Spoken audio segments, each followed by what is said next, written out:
Welcome to TalksOfTheGeeks.com. Justin here, back with more video game reviews, and today we are going to be reviewing Sonic Superstars. All the footage and gameplay that you see here is recorded directly from a Nintendo Switch Lite, so this is a Switch review. As always, to give you a brief synopsis of the game, so without further ado, here we go. Super fast, super fun, superstars. Adventure through the mystical Northstar Islands in this all-new take on classic 2D Sonic. High-speed action and platforming. Play as Sonic, Tails, Knuckles, and Amy and harness all new emerald powers to move and attack in dynamic new ways. Navigate gorgeous, never-before-seen environments, solo or up to 3 other players, and stop Dr. Eggman, Fang, and a mysterious new adversary from converting the island's giant animals into Badniks before it's too late. And that is basically an overview of the story. Let's talk about the gameplay and the graphics. This is a return to form of that classic Sonic gameplay that we know and love. If you play Sonic Mania and played Sonic Colors and various other Sonic that had the little bit 2D platforming elements to it, this is going to feel right at home. I don't really have to dive too much into the control scheme in here, but I will talk about what they did add some new additions into. As the synopsis says, you're able to have some emerald powers, and as you are completing levels and doing special stages, Sonic, Amy, Tails, and Knuckles will be able to harness the emerald powers, and to activate it on the Switch you're going to be using the R button, and then you're also going to be activating it, R analog I should say, and you'll activate that by pressing the X button, and you'll be able to do various powers such as use of fire. You can call on a bunch of other Sonics to clear the pathway and take out enemies that's on screen. You have a vision one, which you're able to see secret areas and secret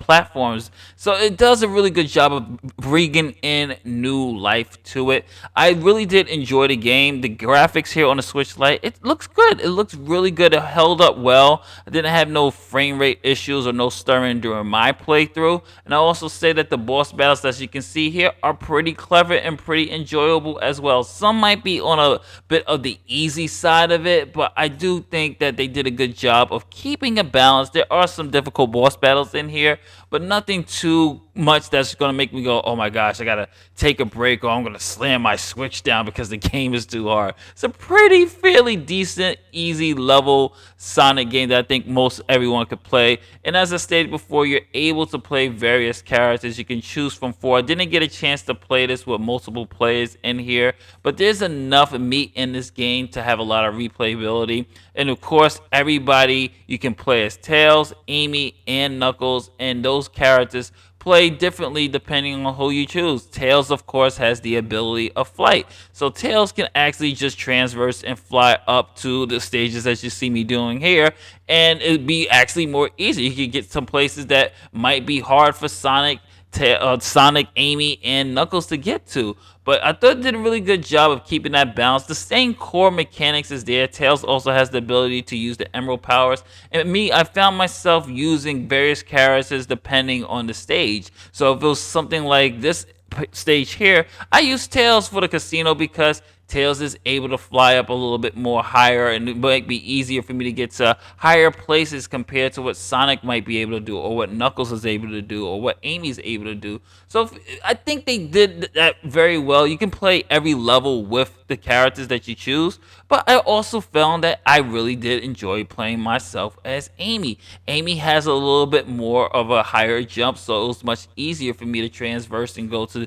do platforming more easier with Amy as opposed to Sonic, but it still worked very well. Sonic still plays like the classic Sonic that we all know and love, but it was actually nice to get Amy some burn and give Knuckles some spots and give Tails some spots. So I just found myself with each level or each world just switching up back and forth, just using various characters, and I thought it worked very well to give you a nice balance, and it gives you some nice replayability as well, because you can go through the whole game just with one character and then go through the game again with another character, and it might play for you a little bit more differently because of what they're able to do. As I said, Tails is able to fly, Knuckles is able to glide, and Amy has this a little bit higher jump that she uses with their hammer. It works very well. And there's also some elements in here once you're done with the main story mode. You also have different modes you can do, such as the time attack mode, which is a staple in Sonic games. Is how fast can you complete a level? As you can see here, I'm trying that with Knuckles, and I did pretty decently. And the one thing I did like too, they also have it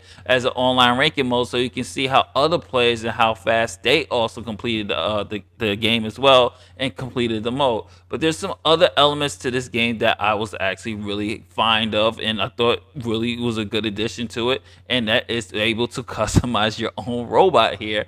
And you get to be able to customize your robot as you continue the story mode. You'll be able to earn points, and you can customize your robot to how you want your robot to look. And this is going to work very well when it comes to the battle mode, which is in this game, which you can play online. You bring your robot in, you can play against other players in there. Didn't have much. I had a little trouble matching on the Nintendo Switch. I guess at the time I was doing it, not much people were online at the time. It was really late at night.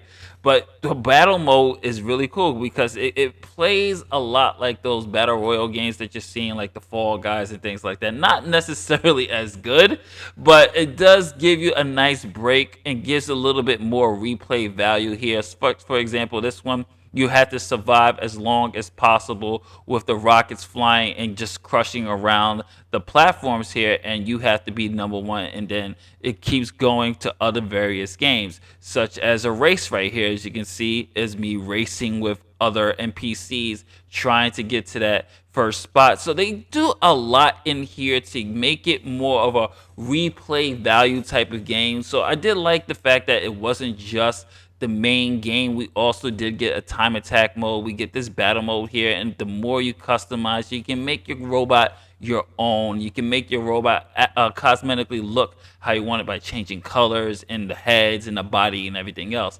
Another return to form is the special stages here. As you go through the game, in the main game, you get enough rings, you get to open up the special levels. And this, for those who are like me, the Sonic 1 fans, I completely nerded out when I saw this, because this brings me back to the Sonic 1 special stages, how we had to get the first Chaos Emeralds was through this type of maze here. And I like the way they're able to now do this, because you have a lot more to work with.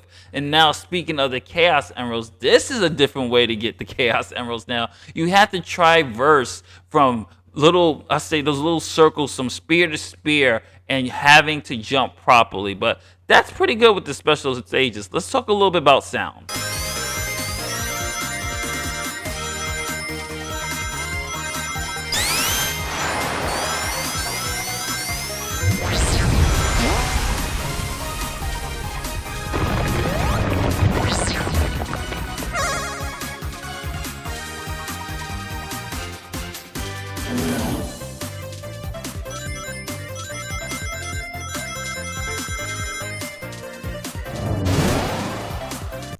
Now, I've seen a couple reviews here about the soundtrack. Some people didn't feel like it was that great or not better than Sonic Mania.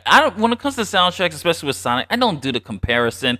And let's be honest, the original first three Sonic game soundtracks are very going to be hard to top. It's going to be hard to top Spring Yard Zone. It's hard to top Sonic 3, especially when it has a lot of Michael Jackson influences in that. It's going to be a very hard thing to top. But so for me, I thought that the soundtrack worked very, very well. And as far as my final thoughts go, Sonic Superstars is a return to form. It's a very fun game. It has enough content here for replayability. You can play the whole game with all four characters. I felt that the special stages are unique enough, and it's a little bit more easier to get the Supersonic this time around. I like the gameplay. Didn't have any real frame rate issues. I would say, in terms of, if I want to nitpick here, it's a lot more heavy platforming, and then in terms of speed, so you don't really get to feel too much of the speed of Sonic in this one. But it doesn't mean that it's not a good Sonic game. It's actually a pretty great Sonic game here.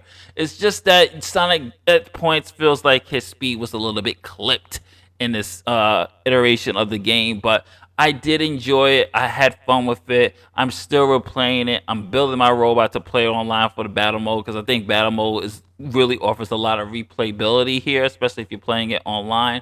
Time attack mode has a rank system there, so for you, if you're a speed runner, that might be something you want to keep doing. Overall, I'm gonna give Sonic Superstars a B plus. It's a solid game and a nice addition back to Sonic the Hedgehog. This is Justin from AttackosTheGeeks.com. If you like what we do here, don't forget to like, share, subscribe, hit that notification bell, and I'll catch you on the next one. Thank you for visiting AttackosTheGeeks.com. Peace, love, and happiness. Later days.